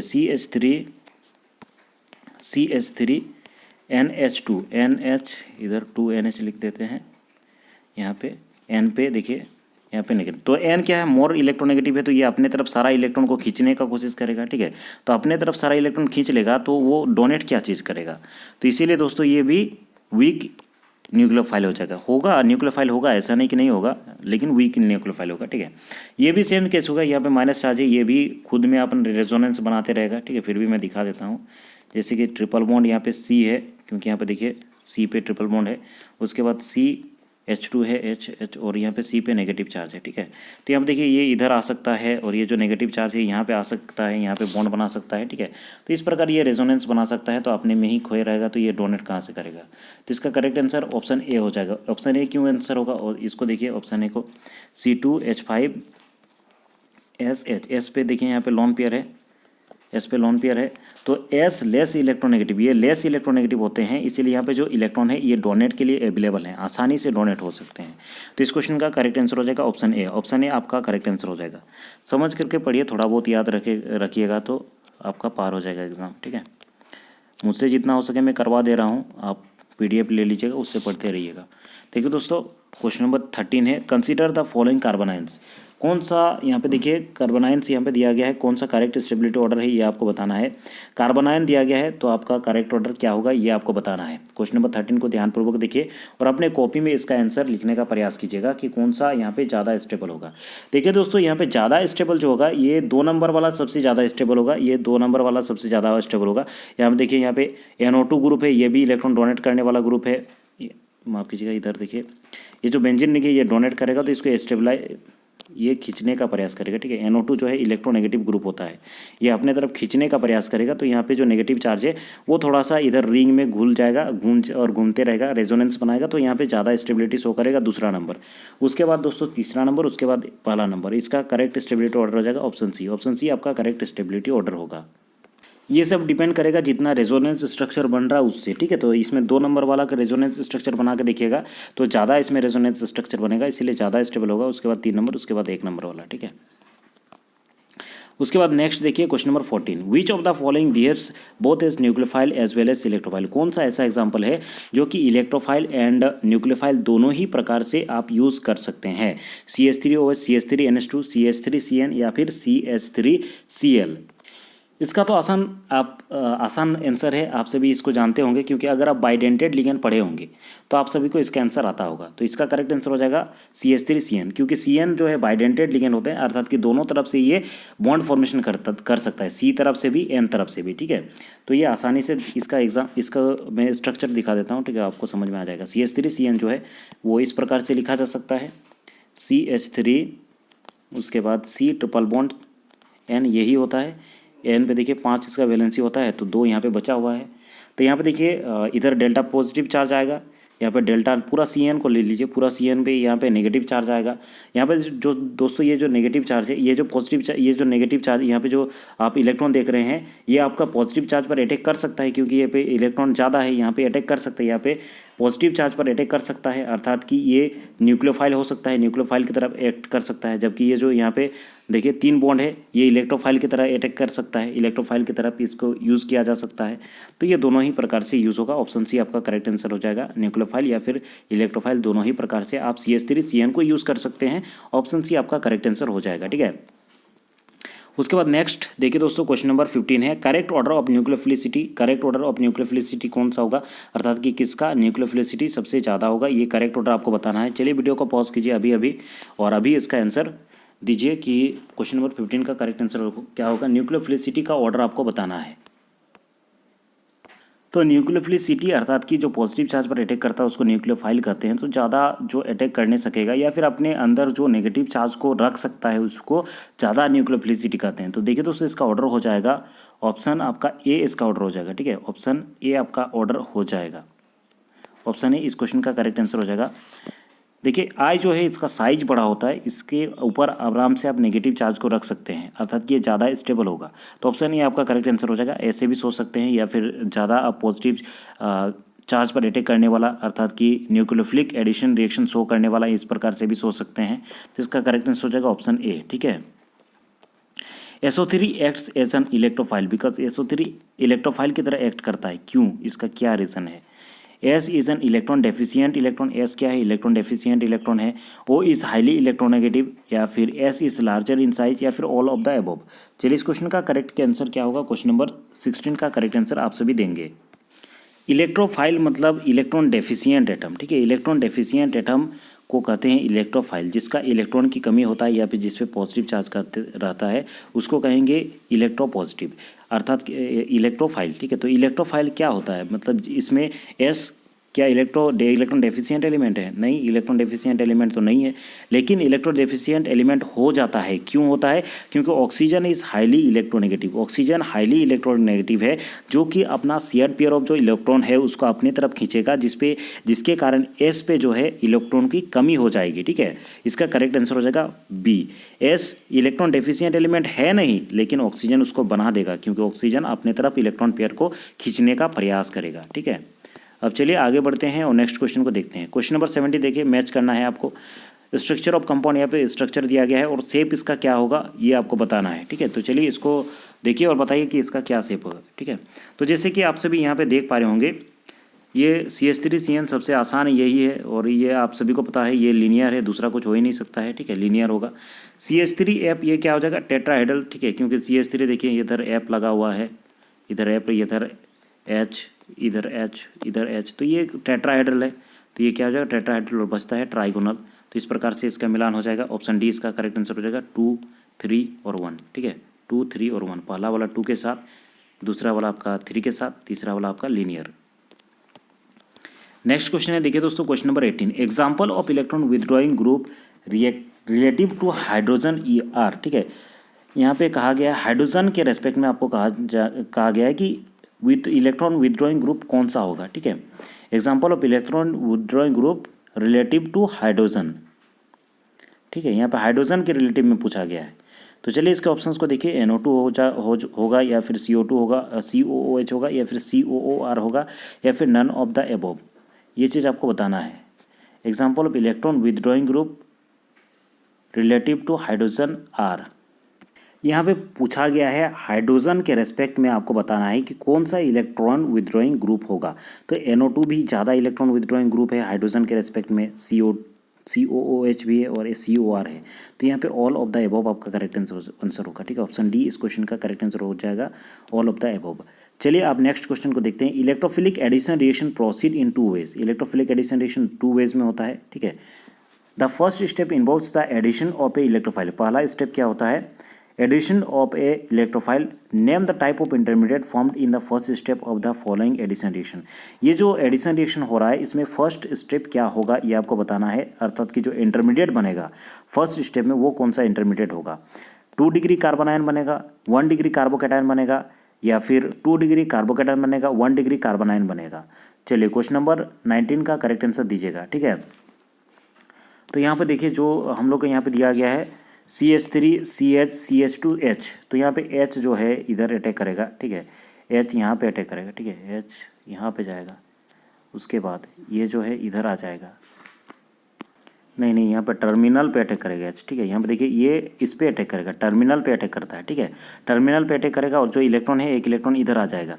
तो इस प्रकार से आपका कार्बोकेटायन बनेगा CH3 CH, यहाँ पे पॉजिटिव चार्ज आएगा, यहाँ पे CH पे पॉजिटिव चार्ज आएगा और इधर CH3 बनेगा, ये आपका कार्बोकेटायन बनेगा। तो ये किस प्रकार का कार्बोकेटायन है, ये 2 डिग्री कार्बोकेटायन है। तो ऑप्शन सी आपका करेक्ट आंसर होगा, 2 डिग्री कार्बोकेटायन। याद रखेंगे इस प्रकार के केस में टर्मिनल पे ये अटैक करता है, ठीक है। 2 डिग्री कार्बोकेटायन, ऑप्शन सी आपका करेक्ट आंसर होगा, ऑप्शन सी इस क्वेश्चन का करेक्ट आंसर होगा। नेक्स्ट क्वेश्चन देखिए दोस्तों, the following reaction is described as, ये जो रिएक्शन है इसको किस प्रकार से आप डिस्क्राइब करेंगे, ये क्या रिएक्शन है, क्या चीज़ है, ठीक है। ये दे दिया गया है इतना लंबा चौड़ा, चलिए बताइए कि इसका क्या चीज़ है, क्या नाम देंगे। Ac2 रिएक्शन है, SN2 रिएक्शन है, SN1 रिएक्शन है या फिर SNI रिएक्शन है। क्वेश्चन नंबर 20 का करेक्ट आंसर आप सभी देंगे।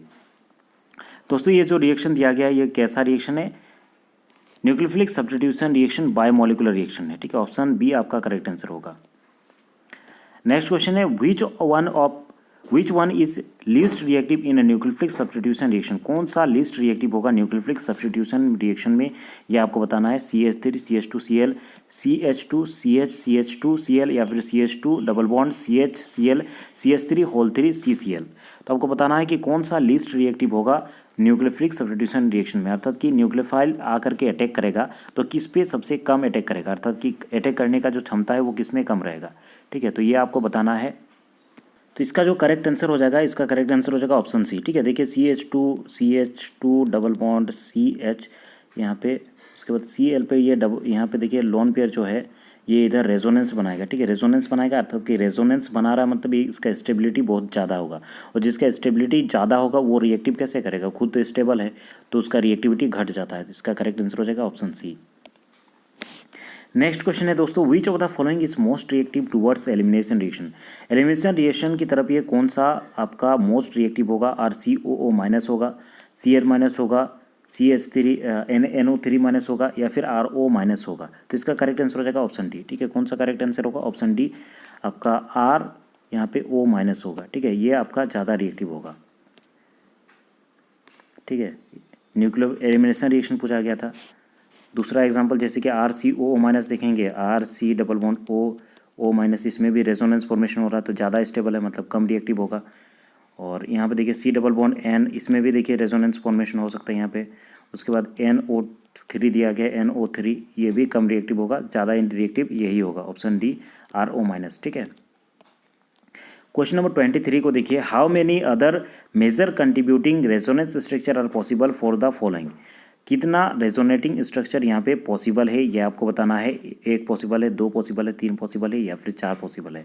क्वेश्चन नंबर 23 का करेक्ट आंसर आप सभी अपने कॉपी में लिखेंगे, बनाएंगे, जो करना है कीजिए, लेकिन खुद से आप प्रैक्टिस कीजिए, ठीक है। तो देखिए दोस्तों इस क्वेश्चन का करेक्ट आंसर हो जाएगा ऑप्शन 3, 3 यहाँ पे रेजोनेटिंग स्ट्रक्चर होगा, पॉजिटिव चार्ज यहाँ पे एक बार आ सकता है, यहाँ पे एक बार और यहाँ पे एक बार, 3 बार इसका रेजोनेटिंग स्ट्रक्चर होगा, ऑप्शन सी आपका करेक्ट आंसर होगा, ठीक है। नेक्स्ट क्वेश्चन है, which of the following type of reaction occurs when a substituent has got a double bond with evenly distributed pi electron cloud, electrophilic addition reaction होगा, nucleophilic addition reaction होगा या फिर option C है देखिए both A and B होगा या फिर कुछ भी नहीं होगा। यहाँ पे पूछा गया है which of the following type of reaction, कौन सा ऐसा रिएक्शन है जो कि व्हेन ए सब्स्टिट्यूएंट, कोई सब्स्टिट्यूएंट आता है, has got a double bond, उसके पास डबल बॉन्ड है with evenly distributed pi electron cloud है, तो इसमें कौन सा रिएक्शन शो करेगा। क्वेश्चन नंबर 24 का करेक्ट आंसर देंगे। तो इस क्वेश्चन का करेक्ट आंसर हो जाएगा जो दोस्तों इलेक्ट्रोफिलिक एडिशन रिएक्शन होगा, इलेक्ट्रोफिलिक एडिशन रिएक्शन होगा, ऑप्शन ए आपका करेक्ट आंसर होगा, ठीक है। इलेक्ट्रोफिलिक एडिशन इसमें देखिए क्या है, occurs when the evenly distributed pi electron cloud है, डबल बॉन्ड है, पाई इलेक्ट्रॉन क्लाउड है, तो मान लेते हैं ये है, तो इलेक्ट्रोफाइल आकर के अटैक करेगा इसमें, तो ये इलेक्ट्रोफिलिक एडिशन रिएक्शन होगा, ऑप्शन ए आपका करेक्ट आंसर होगा। नेक्स्ट क्वेश्चन को देखिए, द इंक्रीजिंग, माफ कीजिएगा, the decreasing order of stability of the ions, decreasing order of stability of the ions आपको बताना है कि डिक्रीजिंग ऑर्डर क्या होगा, CH3 CH CH3 या फिर CH3 CHO CH3 CH3 CH CO CH3, कौन सा आपका डिक्रीजिंग ऑर्डर ऑफ स्टेबिलिटी होगा। चलिए इस क्वेश्चन का करेक्ट आंसर आप सभी बनाएंगे उसके बाद मैं आपको बता दूंगा। तो इसमें डिक्रीजिंग ऑर्डर में अरेंज करना है, अर्थात कि सबसे ज़्यादा स्टेबल जो है उसको पहले लिखना है, ठीक है, और जो कम स्टेबल है उसको बाद में लिखना है। तो चलिए यहाँ पे ध्यानपूर्वक देखिए, यहाँ पे जो 1 नंबर वाला है, 1 नंबर वाला आप यहाँ पे देख पा रहे होंगे, जो पहला नंबर वाला है देखिए CH3 इधर इलेक्ट्रॉन डोनेट करने का टेंडेंसी है, तो इसको न्यूट्रलाइज करने का प्रयास करेगा। तो आई ये जो यहाँ पे प्लस आई इफेक्ट शो करेगा, प्लस आई इफेक्ट शो करेगा, तो ये ज़्यादा स्टेबल होगा, ठीक है। उसके बाद देखिए OCH3, ये उससे भी ज़्यादा स्टेबल होगा क्योंकि यहाँ पे प्लस एम इफेक्ट शो कर रहा है। देखिए OCH3 ग्रुप है तो यहाँ पे प्लस एम इफेक्ट शो कर रहा है, तो ये ज़्यादा और प्लस इधर से प्लस आई इफेक्ट है, इधर से प्लस एम इफेक्ट है, तो ये और भी ज़्यादा स्टेबल होगा। मतलब सबसे ज़्यादा स्टेबल 2 होना चाहिए, और ये तो कम स्टेबल होगा क्योंकि ये इलेक्ट्रॉन खींचने वाला ग्रुप है, तो ये माइनस आई इफेक्ट शो कर रहा है, ठीक है। तो सबसे ज़्यादा स्टेबल होगा 2 नंबर वाला, उसके बाद 1 नंबर, उसके बाद 3 नंबर। तो इसका करेक्ट आंसर हो जाएगा ऑप्शन डी, ठीक है। क्वेश्चन नंबर जो 25 है, इसका करेक्ट आंसर आपका हो जाएगा ऑप्शन डी। सबसे ज़्यादा स्टेबल होगा 2 नंबर वाला, उसके बाद 1, उसके बाद 3, ठीक है। सबसे कम स्टेबल होगा 3 नंबर वाला। अब चलिए आगे बढ़ते हैं और नेक्स्ट क्वेश्चन को देखते हैं। कहाँ गया नेक्स्ट क्वेश्चन? क्वेश्चन नंबर 26 है, more stable carbocation is formed during heating of which of the following compound with concentrated H2SO4।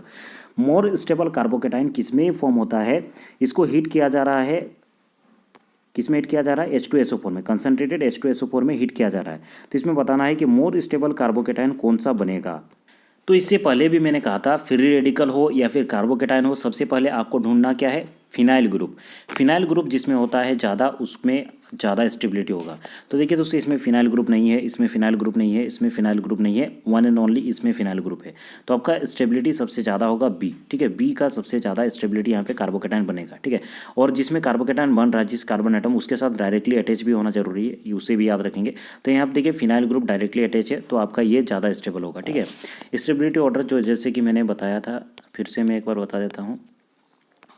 जब कार्बन एटम के साथ 3 फिनाइल ग्रुप या फिर 3 साइक्लिक ग्रुप अगर लगा रहता है, इस टाइप से 3 साइक्लिक ग्रुप मान लेते हैं लगा रहा है, तो ये ज़्यादा स्टेबल होगा। इससे जब 2 यहाँ पे साइक्लिक ग्रुप लगा है, CH यहाँ पे CH, ठीक है, उसके बाद ये उससे कम स्टेबल होगा। उसके बाद ये वाला जो स्ट्रक्चर आता है, ये उसके बाद ज़्यादा स्टेबल होगा, ठीक है। ये वाला स्ट्रक्चर भी हम लोगों ने पढ़ा। उसके बाद 3 डिग्री वाला, उसके बाद आता है 2 डिग्री, उसके बाद 1 डिग्री, उसके बाद CH3। ये स्टेबिलिटी ऑर्डर आपका आता है कार्बोकेटाइन और फ्री रेडिकल के लिए, दोनों के लिए ये मान्य होगा, ठीक है। नेक्स्ट क्वेश्चन देखते हैं, question number 27। Arrange the following carbocations in order of stability. Stability order में आपको फॉलोइंग कार्बोकेटाइन्स को आपको अरेंज करना है। तो चलिए इस क्वेश्चन का करेक्ट आंसर दीजिए, अरेंज कीजिए और बताइए कि कौन सा स्टेबिलिटी ऑर्डर होगा। तो देखिए क्वेश्चन नंबर 27 है, बेंजाइल है दिया गया है, उसके बाद एलाइल है, मिथाइल है, विनाइल है। इसमें अरेंज करने के लिए कहा गया है आपको कार्बोकेटाइन के स्टेबिलिटी ऑर्डर के अनुसार। तो जैसा कि मैंने आप सभी को बताया है, जिसमें बेंजीन रिंग रहेगा वो ज़्यादा स्टेबल होगा। क्यों ज़्यादा स्टेबल होगा? क्योंकि उसमें रेजोनेंस स्टेबलाइज होगा, अर्थात कि वहाँ पे 4-5 स्ट्रक्चर रेजोनेंस स्ट्रक्चर बनेगा, तो ज़्यादा स्टेबल होगा। तो सबसे ज़्यादा स्टेबल क्या होगा? बेंजीन सबसे ज़्यादा स्टेबल होगा। उसके बाद मैंने कहा था एलाइल होगा, उसके बाद आपका फिनाइल नहीं मिथाइल होगा, उसके बाद विनाइल होगा, ठीक है। ऑप्शन बी आपका करेक्ट आंसर होगा। ऑप्शन बी इस क्वेश्चन का करेक्ट आंसर हो जाएगा। नेक्स्ट क्वेश्चन देखिए दोस्तों, SN1 reaction is feasible in. SN1 reaction is feasible in, इसका करेक्ट आंसर दीजिएगा। SN1 reaction is feasible. Feasible मतलब क्या होता है? फिजिबल मतलब होता संभव है, मतलब SN फिजिबल मतलब हो सकता है, संभव, ठीक है, संभव होगा रे, संभव मतलब यहाँ पे ये SN1 रिएक्शन प्रोसीड कर सकता है, ठीक है। चलिए इस क्वेश्चन का करेक्ट आंसर दीजिए, किसमें SN1 रिएक्शन हो सकता है। तो इसका करेक्ट आंसर हो जाएगा आपका ऑप्शन ए, इसमें SN1 रिएक्शन हो सकता है। ऑप्शन ए आपका करेक्ट आंसर हो जाएगा, ठीक है। Order of the SN1 reaction अगर आप देखना चाहेंगे तो ऑर्डर क्या होता है, ये भी क्वेश्चन आता है, जिससे कि ऑर्डर को याद रखिएगा। टर्शियरी में सबसे ज़्यादा होता है, उसके बाद सेकेंडरी में होता है, उसके बाद प्राइमरी में होता है। ये ऑर्डर होता है आपका SN1 रिएक्शन के रिएक्शन रेट का, ठीक है। तो इसे भी याद रखेंगे। क्वेश्चन नंबर 28 का करेक्ट आंसर ऑप्शन ए हो जाएगा।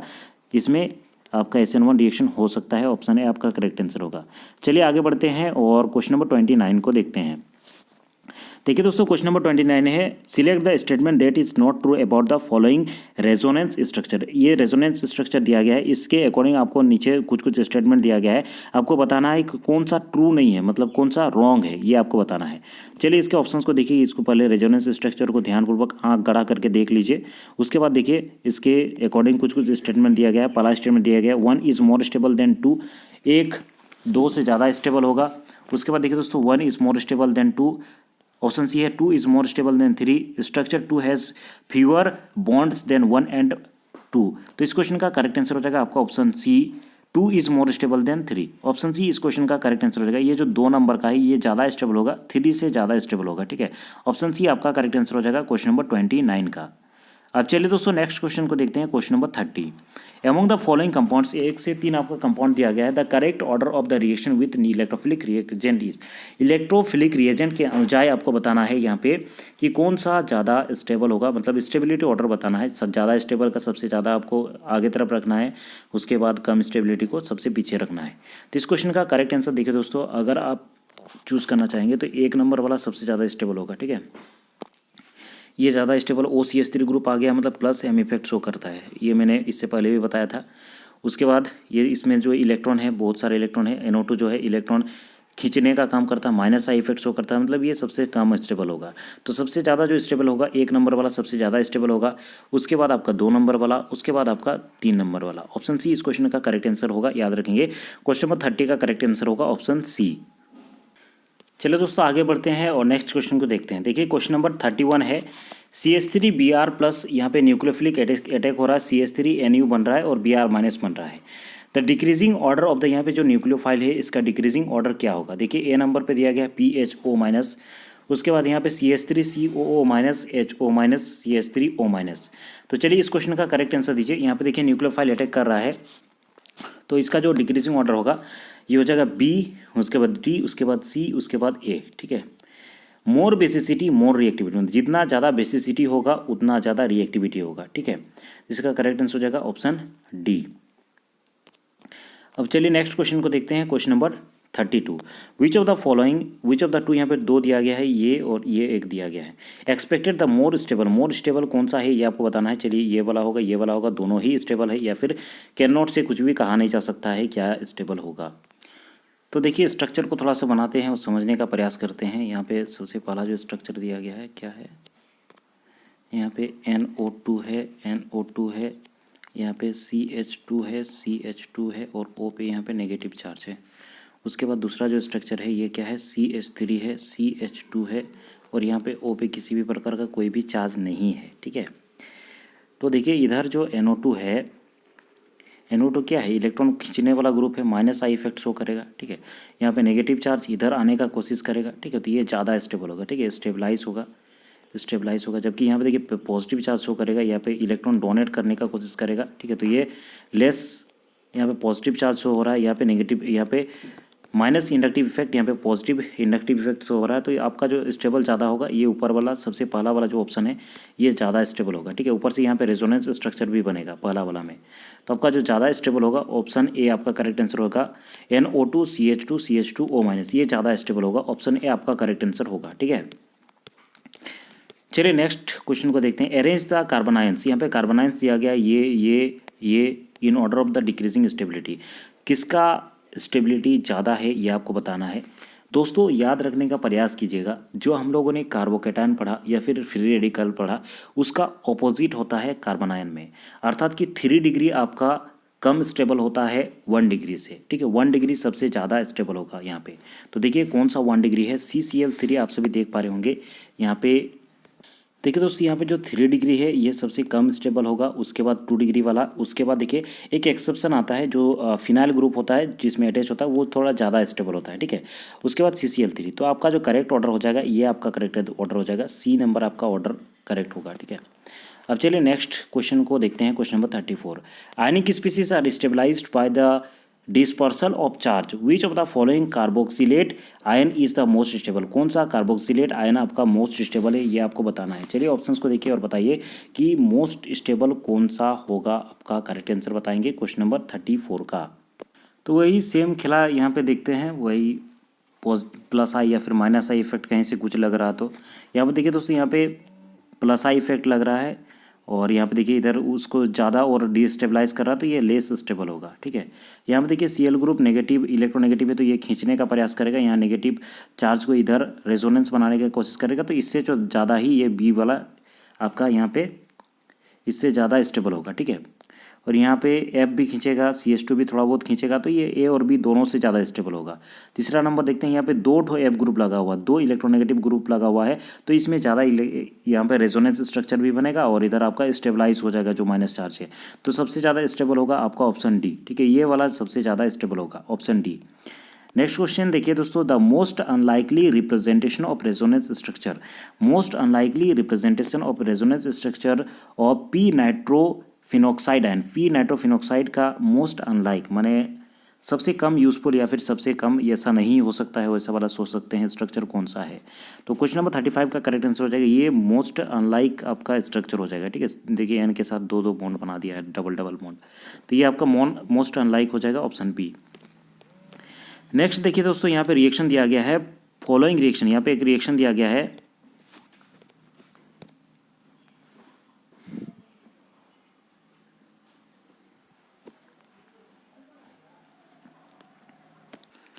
यहाँ पे देखिए CH3 होल 3 CBr दिया गया है, फिर H2O CH3 whole 3 COOH plus HBr दिया गया है। ये किस प्रकार का एग्जाम्पल है इसको बताना है आपको। एलिमिनेशन रिएक्शन का एग्जाम्पल है, फ्री रेडिकल सब्स्टिट्यूशन का एग्जाम्पल है, न्यूक्लियोफिलिक सब्स्टिट्यूशन का एग्जाम्पल है, या फिर इलेक्ट्रोफिलिक सब्स्टिट्यूशन का एग्जाम्पल है। ये जो एग्जाम्पल दिया गया है ये किस प्रकार का एग्जाम्पल है या फिर किस प्रकार का रिएक्शन है, ये आपको बताना है। चलो दोस्तों, क्वेश्चन नंबर 36 का करेक्ट आंसर बताएंगे, ठीक है। तो दोस्तों ये एग्जाम्पल हो जाएगा ऑप्शन सी, न्यूक्लियोफिलिक सब्स्टिट्यूशन का रिएक्शन। देखिए यहाँ पे ऑक्सीजन पे लोन पेयर है, ऑक्सीजन पे देखिए दोस्तों यहाँ पे नॉन बॉन्डेड यहाँ पे इलेक्ट्रॉन हो जाएगा, ये जाकर के इसमें डायरेक्टली अटैच कर सकता है, क्योंकि ये Br जो है इलेक्ट्रोनेगेटिव है, तो ये खींचेगा अपनी तरफ, तो ये न्यूक्लियोफाइल जाकर के अटैक कर रहा है, तो न्यूक्लियोफिलिक सब्स्टिट्यूशन रिएक्शन ये हो जाएगा, ठीक है। ऑप्शन सी आपका करेक्ट आंसर हो जाएगा। ये बी जो है ये हट जाएगा और इसके स्थान पर OH ग्रुप आ जाएगा, ठीक है, COOH आ जाएगा और बी जो है ये HBr बन रहा है, तो ये कैसा है, न्यूक्लियोफिलिक सब्स्टिट्यूशन रिएक्शन है। ऑप्शन सी इस क्वेश्चन का करेक्ट आंसर हो जाएगा। मेरे ख्याल से आप सभी समझ रहे हैं, थोड़ा बहुत, बस थोड़ा बहुत समझ लीजिए तो काफ़ी है, ठीक है। क्वेश्चन नंबर 37 है, dehydrogenation of an alkyl halide is, dehydrogenation of alkyl halide, dehydrogenation कर रहे हैं एल्काइल हैलाइड का, तो ये किस प्रकार का रिएक्शन है ये आपको बताना है। देखिए पहला रिएक्शन है न्यूक्लियोफिलिक सब्स्टिट्यूशन रिएक्शन होगा, एलिमिनेशन रिएक्शन होगा, रीअरेंजमेंट रिएक्शन होगा, या फिर दोनों ही होगा। चलिए इस क्वेश्चन का करेक्ट आंसर आप सभी अपने कॉपी में बनाएंगे। क्वेश्चन नंबर 37 का करेक्ट आंसर क्या होगा, ठीक है।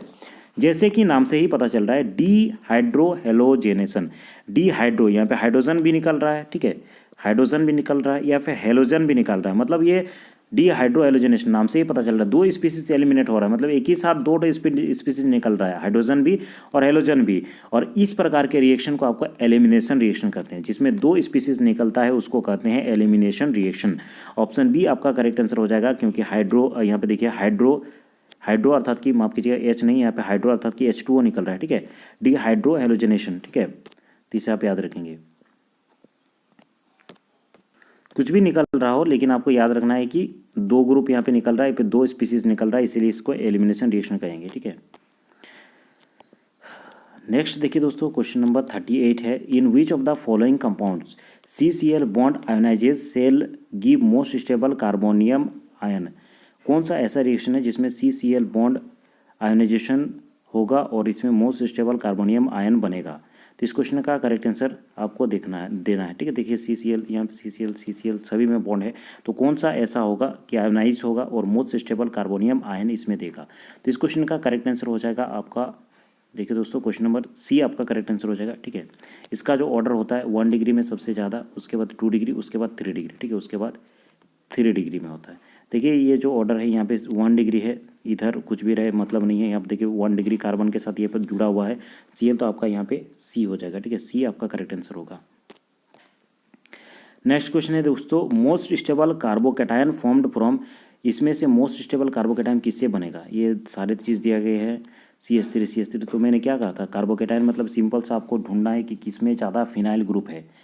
तो यहाँ पे देखिए C6H3, यहाँ पे एक फिनाइल ग्रुप है, यहाँ पे कोई फिनाइल ग्रुप नहीं है, यहाँ पे 2 फिनाइल ग्रुप है, यहाँ पे 3 फिनाइल ग्रुप है, तो आंख मूंद करके मारिए कि ऑप्शन सी इसका करेक्ट आंसर होगा। क्यों सी होगा, क्योंकि यहाँ पे देखिए दोस्तों 3 फिनाइल ग्रुप है, देख पा रहे हैं 3 फिनाइल ग्रुप है, सी के साथ इधर इधर इधर 3 तरफ फिनाइल ग्रुप लगा हुआ है, तो आपका करेक्ट आंसर हो जाएगा ऑप्शन सी, ठीक है। नेक्स्ट क्वेश्चन है दोस्तों, question number 40, which of the following is the most correct electron displacement for a nucleophilic addition to take place. कौन सा यहाँ पे क्या कहा गया है, which of the following is the most correct electron displacement reaction. और न्यूक्लियोफाइल में कौन सा मोस्ट आपका इलेक्ट्रॉन डिस्प्लेसमेंट कौन सा सही होगा ये आपको बताना है। चलिए देखते हैं ऑप्शंस को, देखिए उसके बाद पता चलेगा। यहाँ पे देखिए कौन सा ऑप्शन आपका करेक्ट आंसर होगा क्वेश्चन नंबर 40 का। तो इस क्वेश्चन का करेक्ट आंसर हो जाएगा आपका ऑप्शन सी। यहाँ पे देखिए ये आपका करेक्ट आंसर हो जाएगा, ठीक है।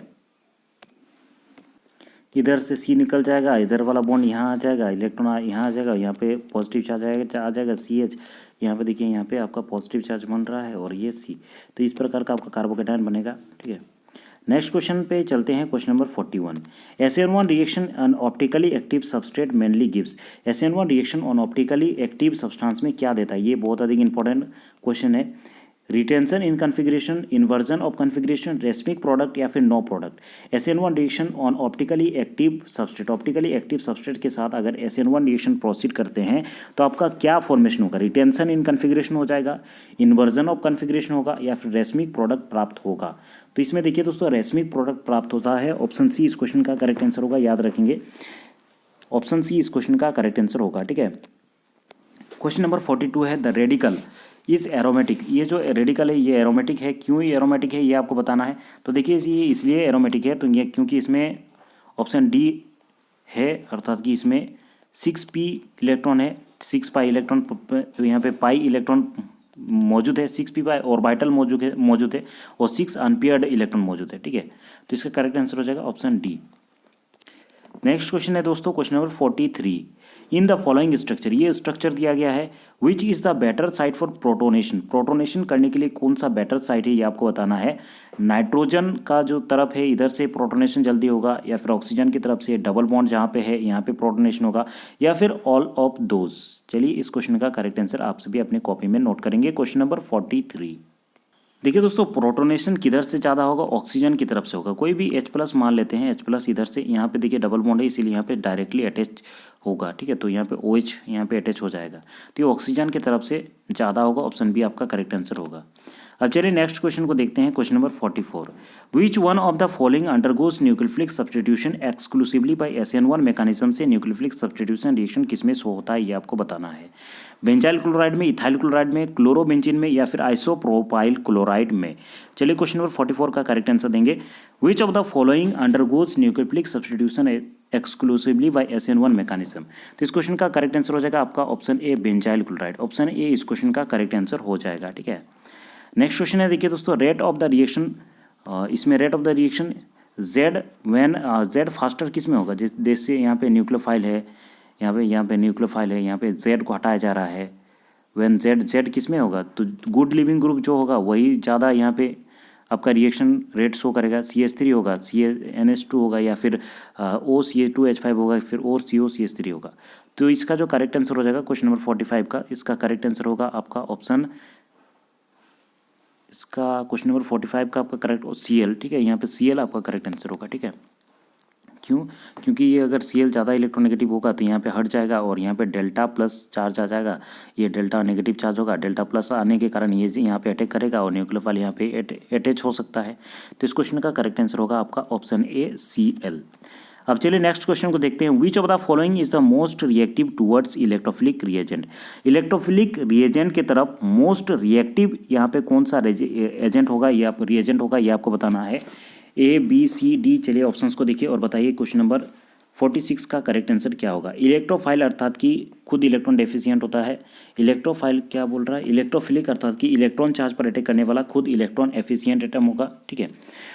इलेक्ट्रॉन नेगेटिव चार्ज पे अटैक करेगा मतलब खुद इलेक्ट्रॉन डेफिशिएंट होगा, अर्थात कि यहाँ पे पॉजिटिव चार्ज इसका होगा। तो इस क्वेश्चन का करेक्ट आंसर दोस्तों हो जाएगा ऑप्शन ए, ऑप्शन ए इस क्वेश्चन का करेक्ट आंसर होगा, ठीक है। इसे आप याद रखेंगे। अब चलिए नेक्स्ट क्वेश्चन को देखते हैं। The correct order of increasing reactivity of CX bond towards nucleophilic in the following components is. Compound इसमें कुछ यहाँ पे दिया गया है, फॉलोइंग कंपाउंड्स दिया गया है, इसमें आपका correct order of increasing reactivity CX bond towards CX bond में इंक्रीजिंग स्टेबिलिटी आपको बताना है, ठीक है।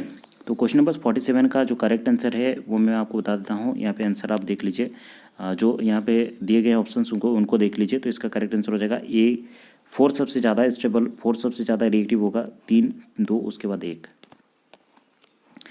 नेक्स्ट क्वेश्चन है दोस्तों question number 48, which one is the most reactive towards SN1 reaction. SN1 reaction किस में ज़्यादा शो होगा। तो चलिए इस क्वेश्चन का करेक्ट आंसर आप सभी देंगे, SN1 रिएक्शन किस में ज़्यादा होगा। तो याद रखेंगे जो ज़्यादा स्टेबल है उसमें SN1 रिएक्शन ज़्यादा शो होगा, और ज़्यादा स्टेबिलिटी मैंने किस में बताया था, जिसमें ज़्यादा फिनाइल ग्रुप होगा। तो इसका करेक्ट आंसर हो जाएगा, देखिए यहाँ पे 2 फिनाइल ग्रुप लगा हुआ है, तो इसका करेक्ट आंसर हो जाएगा ऑप्शन सी आपका करेक्ट आंसर होगा। ठीक है, ऑप्शन सी आपका करेक्ट आंसर होगा। न्यूक्लियोफाइल अर्थात कि SN1 nucleophilic substitution reaction, nucleophile अर्थात कि पॉजिटिव चार्ज पर अटैक करने वाला, अर्थात कि खुद ज़्यादा जिसमें होगा। ठीक है, अब चलिए नेक्स्ट क्वेश्चन को देखते हैं, question number 49, when CH3Cl undergoes homolytic bond fission. तो इसका करेक्ट आंसर मैं आपको बता देता हूँ, वीडियो को पॉज करके आप देख लीजिएगा। ऑप्शन सी इसका करेक्ट आंसर हो जाएगा, both A and B takes place. 50 number का भी आंसर बता देता हूँ और यहीं पे एंड करते हैं वीडियो को। Select the correct statement about the carbene. Carbene से संबंधित आपको स्टेटमेंट चूज करना है, तो ऑप्शन डी इसका करेक्ट आंसर हो जाएगा, all of the above statement. ठीक है, सारे स्टेटमेंट को आपको पढ़ लीजिएगा, बहुत टाइम हो गया है। ठीक है, तो इसको अभी एंड करते हैं वीडियो को, अगले वीडियो में हम लोग फिर मिलते हैं। आज की इस वीडियो को देखने के लिए बहुत बहुत धन्यवाद। अभी भी अगर चैनल को सब्सक्राइब नहीं किए हैं तो मैं आपको कुछ नहीं कहूँगा, आपका मन है, लेकिन अगर आपको सपोर्ट करना है तो आप सब्सक्राइब कर सकते हैं, वीडियो को लाइक कर सकते हैं।